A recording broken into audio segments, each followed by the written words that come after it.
The pulse width generation head mainly consists of an air knife, a field lens, a light output button, a protection button, and an internal shock motor. The function of the air knife is to blow air during cleaning. Protect lenses from being burned by contaminants. The air supply of the air knife is 30 cm below the cleaning head. Reserved gas interface. Use a 6 mm diameter trachea, supplying air to the air knife. The recommended gas supply pressure is 0.3 MPa. The pulse width generation lens comes with an f254 focusing lens and an f160 focusing lens. The only difference between them is the focal length.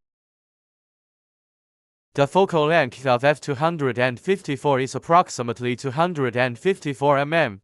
The focal length of the f160 is approximately 160 mm.